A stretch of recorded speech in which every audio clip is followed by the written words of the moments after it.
ध्यान दें दोस्तों, उम्र थका नहीं सकती और ठोकरें गिरा नहीं सकती। अगर जिद हो जीतने की तो हार भी हरा नहीं सकती। नमस्कार दोस्तों, मैं हूं प्रशांत और आप देख रहे हैं रियलिटी ऑफ लाइफ। एक ऐसे लड़के की कहानी सुनाने जा रहा हूं जिसे सुनकर एक बार आप सोचेंगे जरूर। जी हाँ दोस्तों, एक ऐसा लड़का जिसे स्कूल में मंद बुद्धि कहा जाता। कुछ लोग उसे पागल भी करने लग गए थे।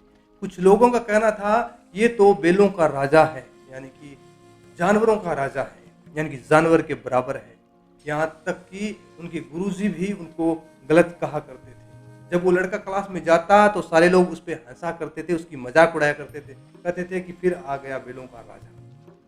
अब आप देखिए दोस्तों, ऐसे लड़के की जिंदगी कैसी हो, जिसे बेलों का राजा कहा जाता हो, जिसे मंद बुद्धि कहा जाता हो, जिसकी मजाक उड़ाई जाती हो। जब वो क्लास में आते हैं तो फिर उसकी मजाक उड़ाते हैं, तो उस लड़के पर क्या गुजरती होगी एक बार अपने आप पर लेकर देखिए। लेकिन आगे सुनिए उस लड़के की कहानी। ये सब होने के बाद वो लड़का बहुत ज़्यादा परेशान हो जाता है और वो स्कूल जाना छोड़ देता है। क्यों ना छोड़ेगा, कोई भी बच्चा होगा तो जिसकी लाइफ में ऐसा होता है वो ज़रूर छोड़ देता है, क्योंकि हिम्मत हार जाता है लोगों की बातें सुन सुन। तो ऐसा ही इस लड़के के साथ हुआ। तो उस मंद बुद्धि बालक ने स्कूल छोड़ दिया और भटकने की उसकी आदत थी, घूमने फिरने की, तो बस वो घूमता रहता। ये पुराने ज़माने की बात है दोस्तों। तो मैं आपको बता दूं कि ये घूमते घूमते भटकते भटकते दूर तक निकल चुका। लेकिन अब उसको एक प्रॉब्लम आई, वो ये थी कि उसको प्यास लग गई और उसके लिए पानी नहीं था। वो पानी की खोज में फिर घूमता गया, दूर दूर तक घूमता गया। आगे जाते हुए उसको एक कुआं नजर आया। पुराने ज़माने में कुएं ज़्यादा होते होंगे, तो उस टाइम कुआं नजर आया। वो कुएं के पास जाकर वहाँ पर एक बाल्टी थी, उसको कुएं में डाला और उससे पानी निकाल कर उसने पानी पिया और काफ़ी थक चुका था, तो वहीं बैठा। वो लड़का वहाँ बैठे बैठे चारों तरफ देख रहा था। तभी उस लड़के की नज़र कुएं पर चारों ओर जो पत्थर होता है उस पत्थर पर पड़ी और उस पत्थर पर निशान बने हुए थे। और वो निशान दोस्तों आपको पता होगा, अगर आपने कुआं देखा है तो वो निशान थे जो कुएं से बाल्टी निकालते हैं पानी की, तो उस रस्सी से बने हुए थे। वो रस्सी जो एक धागे से बनती है, वो रस्सी जो एक कपड़े से बन रही है, उस रस्सी से उस पर निशान बने हुए थे।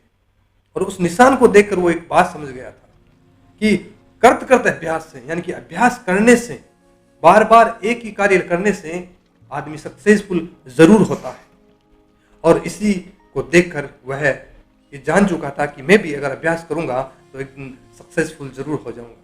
वो लड़का फिर दूसरे ही दिन स्कूल जाता है। होना क्या था, फिर वही मजाक उड़ने लग गया, वही मजाक बनाई गई कि वो फिर आ गया बेलों का राजा, मंद बुद्धि। लेकिन इस बार उस लड़के में एक कुछ अलग बात थी, वो जो कॉन्फिडेंस था उस चीज को देखकर, और वो ये था कि लोगों को कहने दो, लोगों का काम है कहना, मुझे सिर्फ वही करना है जो मैं चाहता हूँ करना। तो वो लड़का फिर दिन रात मेहनत करता गया और उसकी कड़ी मेहनत, कड़ी परिश्रम से वो एक दिन सक्सेसफुल हुआ और उसका नाम जाना गया प्रकांड विद्वान वरदराज। जी हाँ दोस्तों, संस्कृत का ज्ञाता, जो संस्कृत सब्जेक्ट विषय का बहुत बड़ा विज्ञान जो ज्ञाता बना उसका। तो दोस्तों आप भी उनको जानते होंगे। अब आपको सोचने वाली बात यह है, इस कहानी से आपको ये सीख मिलती है कि अगर लोग आपके बारे में गलत कहते हैं तो लोगों को कहने दो। लोग आपको काम को लेकर आपकी मजाक उड़ाते हैं तो लोगों को उड़ाने दो, क्योंकि लोगों का काम है कहना, लोग कहेंगे। आप चाहे अच्छा करें या बुरा, लोग आपके बारे में कहेंगे, क्योंकि लोगों का काम सिर्फ और सिर्फ बातें बनाना है। वो आपकी कभी मजाक उड़ाएंगे तो कभी तारीफ कर देंगे। तो लोगों की बातों पर ध्यान न देते हुए अपने काम पर लगन के साथ काम करें और अपने टारगेट को, अपने गोल को अचीव करें। दोस्तों क्या पता आपके अंदर ही एक वरदराज छुपा हो। आप उतने तो मंद बुद्धि नहीं होंगे जितने वो थे, आपकी उतनी तो मजाक नहीं उड़ती होगी जितनी उसकी उड़ी थी। तो आप अपने अंदर छुपे हुए वरदराज को पहचानिए दोस्तों। आई होप दोस्तों आज की छोटी सी कहानी से आपको बहुत कुछ सीखने को मिला होगा। मैं हूं आपका दोस्त प्रशांत, एक बार फिर आपसे विदा लेता हूं। उम्मीद करता हूं नेक्स्ट वीडियो फिर मिलेंगे। सभी का